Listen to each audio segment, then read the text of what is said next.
नमस्कार। आज हमारा जो टॉपिक है वो मानव विकास। पहले हमने 2 लेसन पढ़ लिए, अब जो तीसरा लेसन है वो है मानव विकास। मानव विकास किसे कहते हैं, इसके कौन कौन से घटक हैं और मानव विकास को कौन लेके आया पहले। इसमें से ज्यादातर छोटा क्वेश्चन आने की संभावना एग्जाम में रहेगी आपके, तो हम हर चीज पर इस पर चर्चा करेंगे। जहां कहीं पे भी कोई दिक्कत हो तो कमेंट बॉक्स में आप कमेंट करके वो दिक्कत बताइए जरूर, जिससे ये पता चले कि हमारे को क्या सुधार करने की आवश्यकता है। सबसे पहली बात आती है कि मानव जीवन। देखो, मानव जीवन है ना,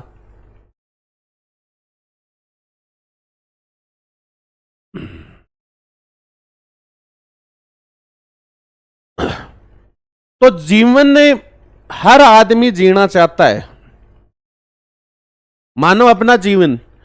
इसमें ये जो शब्द है डेवलपमेंट, ह्यूमन डेवलपमेंट, इसमें सबसे पहली बात आती है सार्थक जीवन। ऐसे थोड़ी पशु भी जीवन जीते हैं, परंतु सार्थक होने चाहिए कि जीवन जीते हुए आदमी अपने जीवन के लक्ष्यों को प्राप्त कर सके। और उनके लिए कौन कौन सी दशाएं हमारे को उपलब्ध होनी चाहिए जिससे ये लक्ष्य प्राप्त हो, वो ह्यूमन डेवलपमेंट है। यहां पर ज्यादातर यही चीज आती है कि डेवलपमेंट, पैसा आ गया, वो आ गया, वो। ये एक आदमी की बात नहीं है, उस क्षेत्र विशेष की सब लोगों पे वो बात लागू होती है, जिससे ये हो कि उस क्षेत्र में रहने वाले लोगों के विकल्पों में वृद्धि हो जाए। विकल्पों में वृद्धि होने का मतलब है स्वतंत्रता।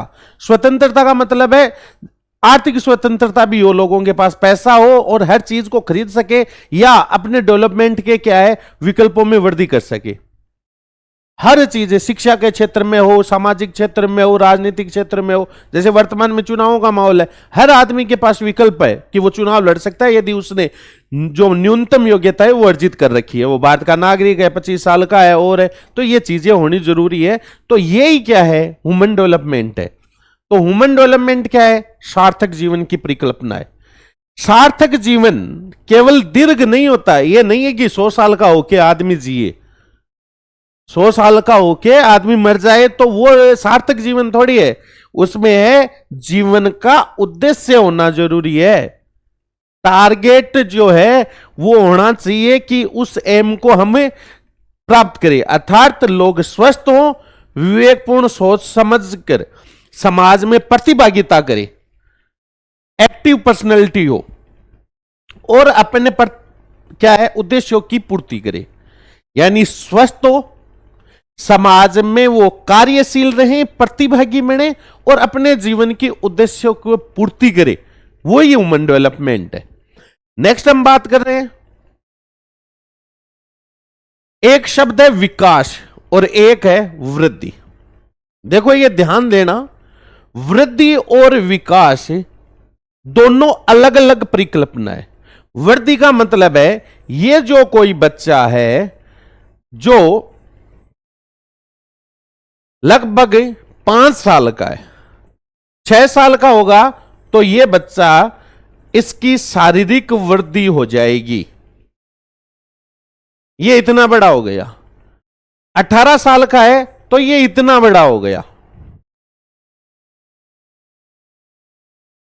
कहने का मतलब यह है कि ये तो वृद्धि है, यानी वृद्धि को मापा जा सकता है कि पहले 2 फुट का था, बाद में 3 फुट का हो गया, बाद में 5.5 फुट का हो गया, तो यह तो मापी जा सकती है। तो क्या यह डेवलपमेंट है?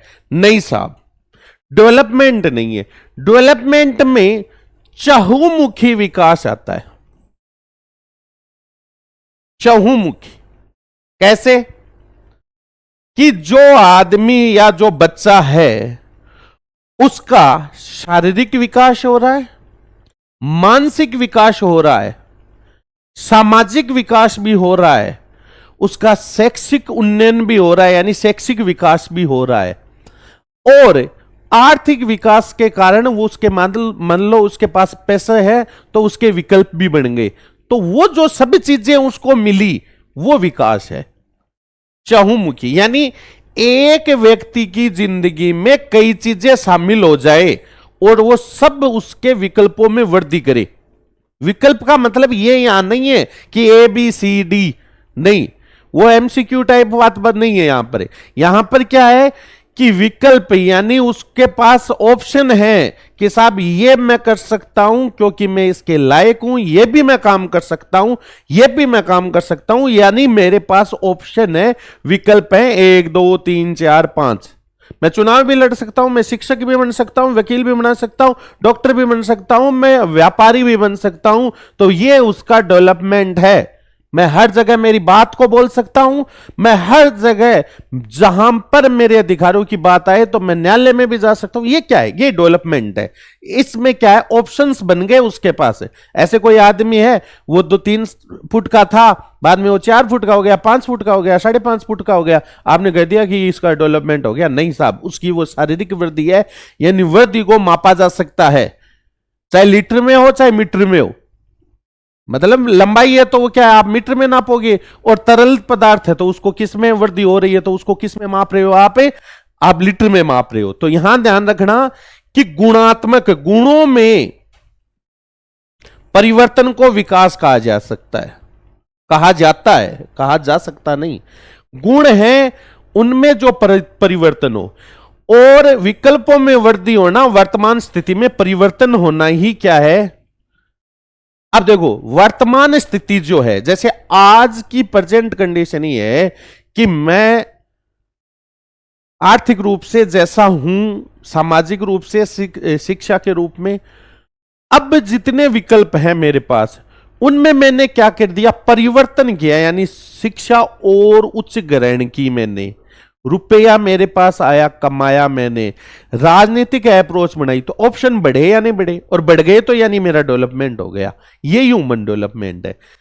वृद्धि क्या होती है? मात्रात्मक होती है, जिसे मापा जा सकता है। वृद्धि धनात्मक भी हो सकती है और ऋणात्मक भी हो सकती है, यह भी ध्यान रखना। वृद्धि, अभी जो जनसंख्या वाले पाठ में हमने बात की थी कल, क्या कि वृद्धि है उसमें परिवर्तन कहलाता है। अब वो परिवर्तन, वृद्धि का मतलब ये नहीं है कि 5 से 7 फुट हुए तो वही है, ऐसे ही नहीं है। मापा जा रहा है कि जो 2 समय अंतरालों के मध्य जो परिवर्तन हो रहा है, चाहे ऋणात्मक हो और चाहे धनात्मक हो, वृद्धि उसको कहते हैं। विकास और वृद्धि में अंतर, देखो यहां पर गौर करने वाली बात है कि विकास और वृद्धि में अंतर।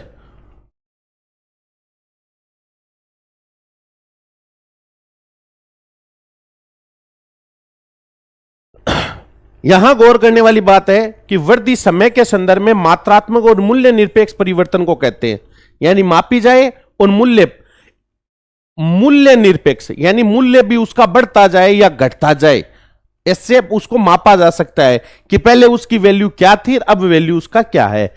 यह धनात्मक और ऋणात्मक दोनों हो सकती है, यह मैंने बात की।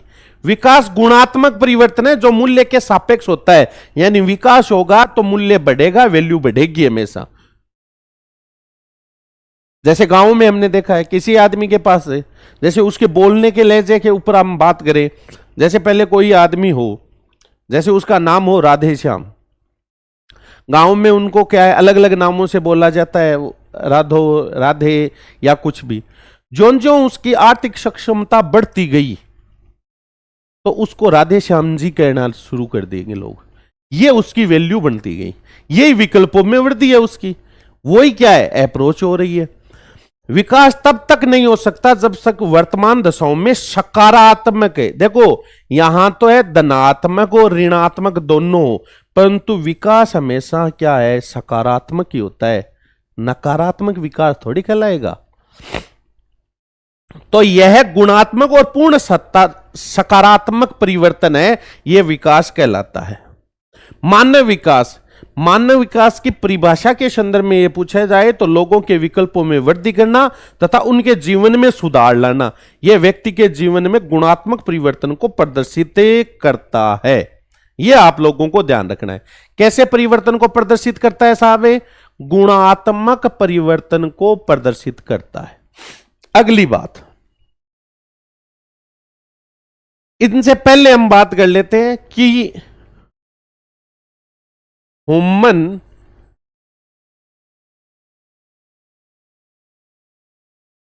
Development index. Human development index है वो UNDP, United Nation development project के अंतर्गत ये आता है। अब देखो क्या है, यूएनडीपी ने 1990 में डॉक्टर महबूब उल हक और एक भारतीय थे इनके साथ, उनका नाम था अमर्त्य सेन।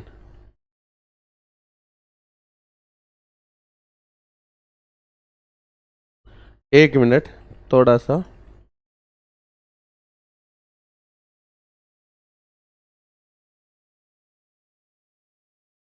अमर्त्य सेन, इन्होंने यह बताया था कि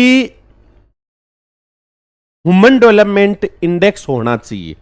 पहली जो चर्चा है वो ह्यूमन डेवलपमेंट इंडेक्स के बारे में डॉक्टर महबूब उल हक, ये पाकिस्तानी थे,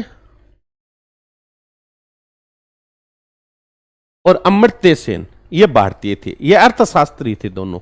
इन्होंने कहा कि मानव विकास का अभिप्राय ऐसे विकास से जो लोगों के विकल्पों में वृद्धि करता है। मैन एम यही है, क्या है? विकल्पों में वृद्धि, ऑप्शंस, और उनके जीवन में सुधार आएगा। विकास का मूल उद्देश्य ऐसी दशाओं को उत्पन्न करना जिनसे लोग क्या है, सार्थक जीवन। ये फिर गौर करना भाई, क्या चीज?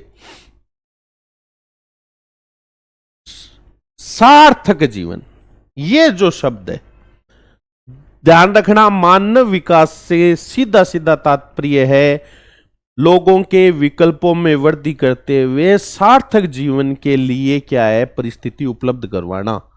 यह ध्यान रखना है। सार्थक जीवन, सार्थक जीवन वो है जिसमें आदमी क्या हो, आदमी का गुणात्मक परिवर्तन हो, गुणात्मक परिवर्तन होते हुए समाज में उसकी भागीदारी रहे। समाज में उसकी भागीदारी रहे तो क्या रहेगा, उसका जो जीवन के उद्देश्य है वो पूर्ति हो जाएंगे। मानव विकास के स्तंभ, इसके 4 स्तंभों की बात है। क्षमता, समता का दूसरा शब्द होता है समानता। उपलब्ध अवसरों में प्रत्येक व्यक्ति की समान भागीदारी मिलना ही समानता है। हर व्यक्ति को आयु, लिंग, धर्म, जाति, क्षेत्र के आधार पर कोई भेदभाव नहीं हो, हर आदमी को क्या मिले, मौका मिले, और यदि ये मौका मिले तो वो क्या है, उसका डेवलपमेंट अच्छा होगा। तो ये समानता, मतलब स्तंभ का मतलब है कि जैसे ये कोई बिल्डिंग है तो इसके जो स्तंभ हैं वो 4 स्तंभ ये हैं, यानी पिल्लर, और जो मानव विकास है उसके 4 पिल्लर, यानी ये किस पर खड़ा है? सबसे पहला आता है समानता। जैसे मैं लिंग, प्रजाति, आय, किसी भी आधार पे क्या है, भेदभाव न हो। मैं तो यही बात होता रहा हूं। नेक्स्ट बात आती है सतत पोषणीयता। तो दूसरा हम लिख देते हैं इसमें सतत पोषणीयता। अब ये सतत पोषणीयता क्या होती है? सतत पोषणीयता का मतलब ये है कि संसाधनों का उपयोग, किनका? संसाधनों का उपयोग भविष्य यानी आने वाली पीढ़ियों को ध्यान में रखते हुए उनका पोषण करते हुए उनका उपयोग करना, जिनसे आने वाली पीढ़ियां उनके लिए एक अभिशाप न साबित हो और ये रहे कि हमारे लिए संसाधन बचे हैं, डेवलपमेंट हो सकता है। तो ये ध्यान रखना है कि संसाधन, जो सतत पोषणीय विकास का जो सस्टेनेबल डेवलपमेंट है आपका, सस्टेनेबल डेवलपमेंट का मतलब यह है कि संसाधनों का उपयोग भविष्य को ध्यान में रखते हुए करना, जिनसे आने वाली पीढ़ियों को के लिए भी वो सुरक्षित बच सके। तो ध्यान रखना, ऐसा नहीं है कि यहां पर कोयला मिला, आपके राजस्थान में कोयला मिला तो आपने क्या है वहां से कोयले का विदोहन कर दिया, आने वाली पीढ़ियां देखेगी कि कैसी जिंदगी जीती है। तो वो आपका डेवलपमेंट नहीं है। संसाधनों का विदोहन अंधाधुंध तरीके से करे, कोई प्लानिंग के तहत न करे, तो इसका मतलब है आप डेवलपमेंट नहीं कर रहे हो। सतत पोषणीय का है अवसरों की उपलब्धि में निरंतरता, यानी कंटिन्यूटी बनी रहनी जरूरी है अवसरों में। इसके लिए आवश्यक है कि प्रत्येक पीढ़ी को समान अवसर मिले। यह नहीं कि हम ही उपयोग कर ले आने वाली पीढ़ियां चाहे बाढ़ में, तो ऐसा नहीं है। भावी पीढ़ियों को ध्यान में रखकर पर्यावरणीय, वित्तीय, मानव संसाधन, पर्यावरणीय जो भौतिक संसाधन है ना, जैसे खनिज है, वन है, मृदा है, जो भी संसाधन है, जल वगैरह है उनका, और वित्तीय यानी जो पैसा वगैरह है वो, और मानव संसाधन का उपयोग करना चाहिए। इनमें किसी भी संसाधन का दुरुपयोग भावी पीढ़ी के लिए अवसरों को कम करता है। तो मैंने जो बात बताई वो ध्यान रखना है। पहला समता, दूसरा सतत पोषणीयता, और तीसरा उत्पादकता, प्रोडक्टिविटी। यहां उत्पादकता शब्द का है मानव श्रम की उत्पादकता के संदर्भ में किया गया है, यानी लोगों को समर्थ, सक्षम बनाकर मानव श्रम की उत्पादकता को निरंतर बेहतर बनाना, लोगों के ज्ञान को बढ़ाने का प्रयास, और उन्हें बेहतर चिकित्सा सुविधा उपलब्ध कराने की कार्य क्षमता बेहतर होगी। अब देखो, आदमी है, उसमें स्किल डेवलप की। स्किल डेवलप करने का मतलब क्या है? कौशल विकास। उसको क्या है? कौशल सिखाया गया, और कौशल यानी टेक्नोलॉजी उसके पास और आ गई, टेक्नोलॉजी और स्किल दोनों आ गई, तो वो अपने कम परिश्रम में अधिक उत्पादकता देगा।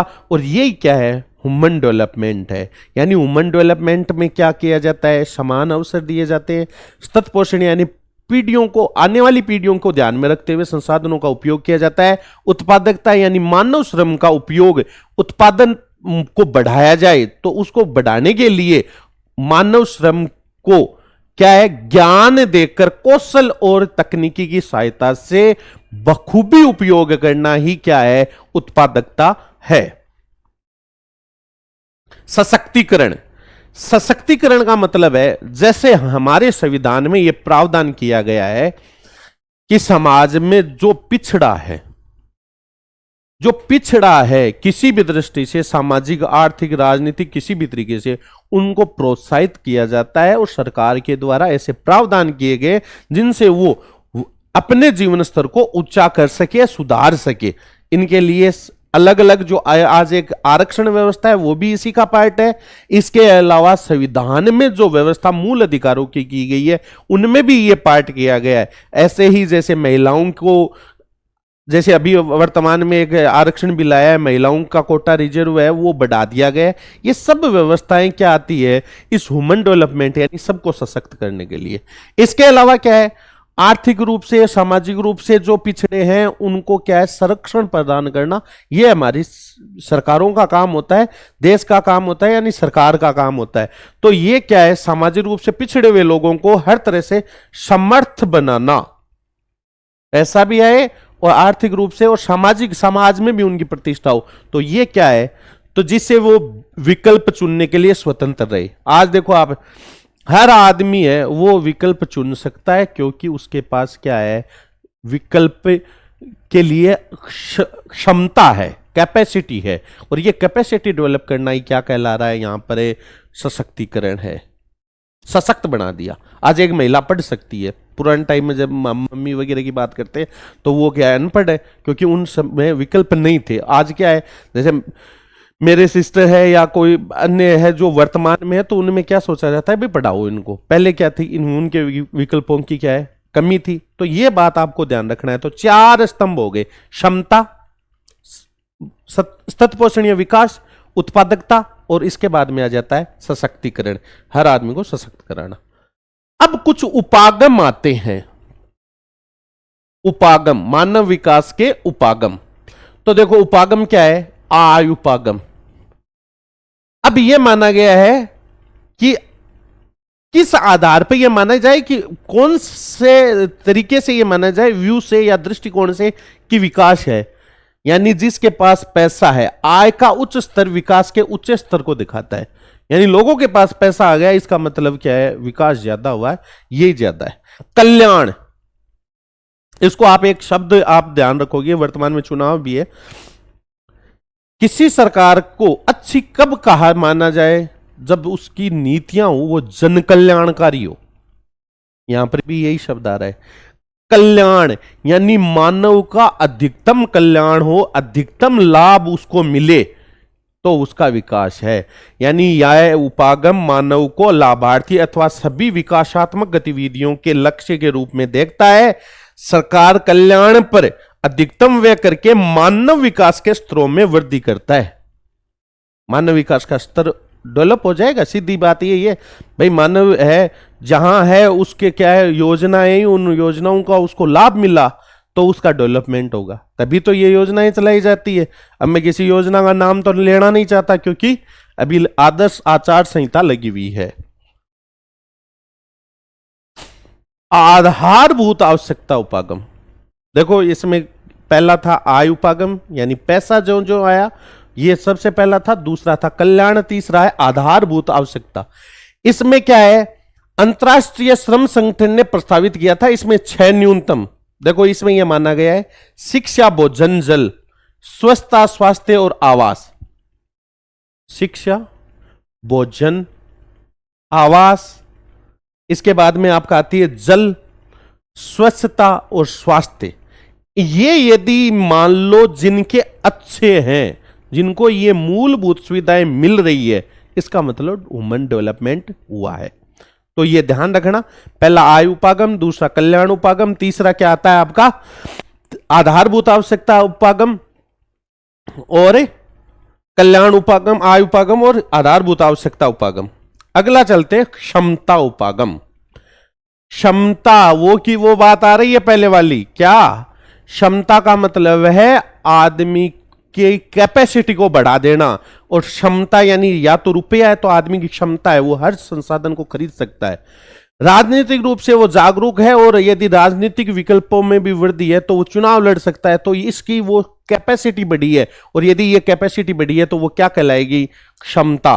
क्षमता उपागम का संबंध प्रोफेसर अमर्त्य सेन से है। संसाधनों तक पहुंच के क्षेत्रों में मानव क्षमताओं का निर्माण करना, यानी हर संसाधन, ये नहीं है कि भौतिक संसाधन ही है, हर रिसोर्स तक, हर चीज तक आदमी की यदि पहुंच होगी तो वो कहलाएगी क्षमता, कैपेसिटी। और ये एक उपागम में है। मानव विकास महत्वपूर्ण क्यों है, देखो मानव विकास देश के आर्थिक विकास के लिए आवश्यक है। मानव विकास से राष्ट्रीय आय और प्रति व्यक्ति आय में भी वृद्धि होती है, सीधी सीधी बात है, होगी। इसके बाद में देश में कुशल योग्य प्रतिभावान श्रमिक हो गए, स्किल डेवलप हो गई, टेक्नोलॉजी आ गई तो अच्छे श्रमिक मिलेंगे। प्राकृतिक संसाधनों का पूर्ण, यह भी ध्यान रखना, कुशलतम उपयोग होगा। ऐसे नहीं है कि विद्वान हो जाएगा और उसका पूरा यूज नहीं होगा। मानव विकास से उत्पादन की नई तकनीकी, नई टेक्नोलॉजी लेके आएगा। श्रम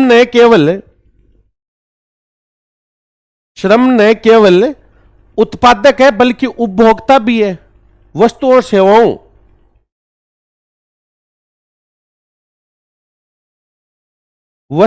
सेवाओं का उत्पादन ही नहीं, उनका उपयोग भी करता है। इस तरह श्रम वस्तुओं की सेवाओं की मांग करता है, वस्तुओं की और सेवाओं की मांग करता है, क्योंकि श्रम क्या है, उत्पादक है, पर क्या है, उपभोग भी करता है, वो दोनों चीजें हैं।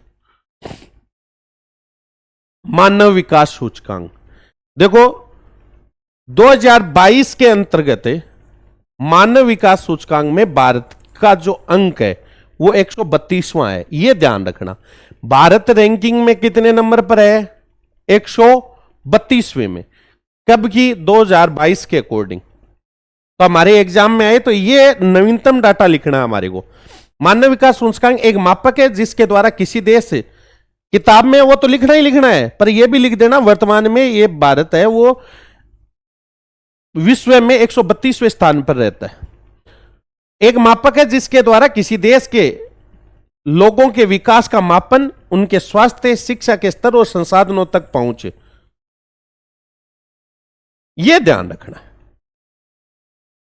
लोगों, ह्यूमन डेवलपमेंट इंडेक्स है वो लोगों के विकास का मापन है, उनके स्वास्थ्य, शिक्षा के स्तर और संसाधनों तक उनकी पहुंच के आधार पर करता है।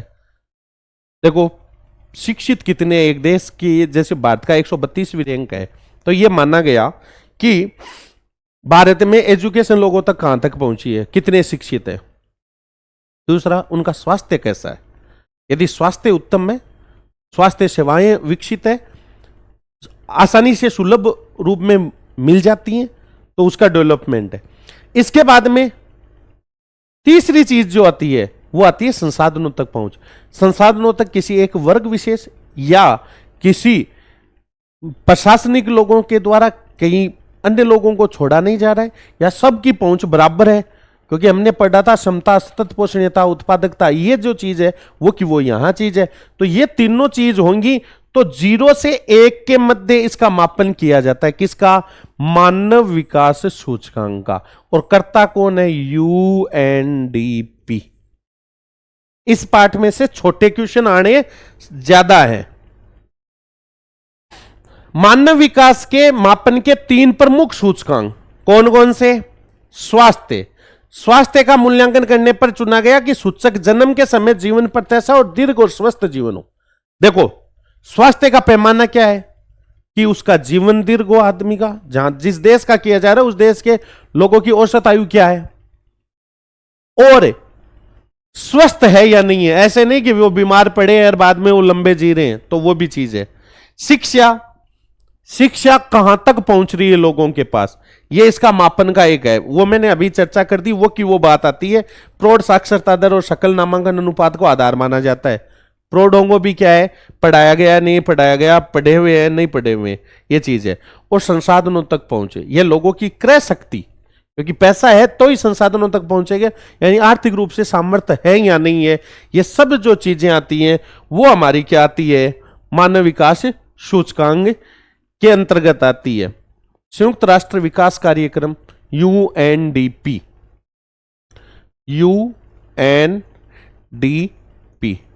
यूनाइटेड नेशन डेवलपमेंट प्रोग्राम, 1990 से संयुक्त राष्ट्र विकास कार्यक्रम यूएनडीपी मानव विकास सूचकांक और मानव गरीबी सूचकांक को माप कर मानव विकास रिपोर्ट प्रदर्शित करता है, प्रकाशित करता है। तो क्वेश्चन आता है हमारी एग्जाम में कि मानव विकास सूचकांक कौन जारी करता है? यूएनडीपी। कब से? 1990 से। वर्तमान में भारत की रैंक कौन सी है? 132वीं। ठीक है ना, ये आपको ध्यान रखना है। तो यहां से क्वेश्चन पूछा जा सकता है। अब देखो, मानव विकास के उच्च स्तर वाले देश, तो देखो जहां पर वो ये शिक्षा, स्वास्थ्य, संसाधनों तक पहुंच जहां है, तो वो देश कौन कौन से हैं? नॉर्वे, मैं आपको बता देता हूं।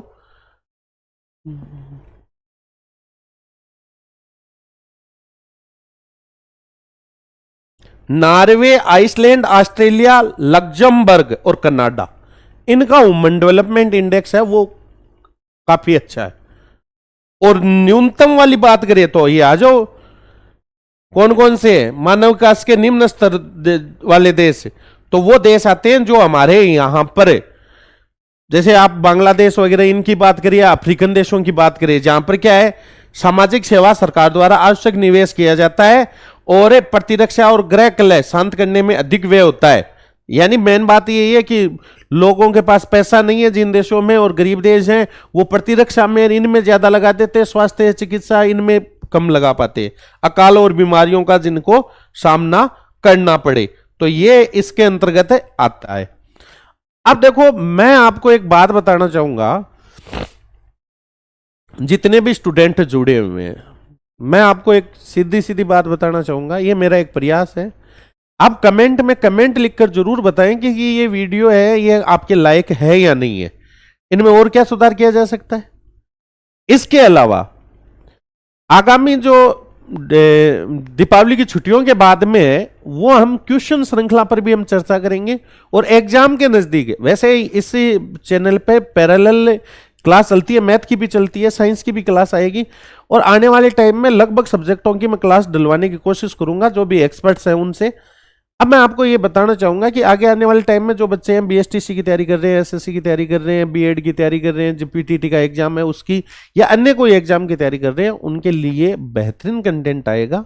तो मेरी आप लोगों से एक रिक्वेस्ट है कि इस वीडियो को यानी इस चैनल को सब्सक्राइब करवाएं ज्यादा से ज्यादा लोगों से, और ज्यादा से ज्यादा शेयर कीजिए, जिससे क्या है कि हर आदमी तक इसकी पहुंच हो और हमारे को भी प्रोत्साहन मिले, जिससे ये लगे कि हम जो हमारे विभाग के द्वारा जो प्रयास किए जा रहे हैं, शिक्षा विभाग के द्वारा, कि लोगों तक हमारा जो कौशल है, टेक्नोलॉजी है, स्किल है, वो लोगों तक पहुंचे, जिनसे पढ़ाई आसान हो।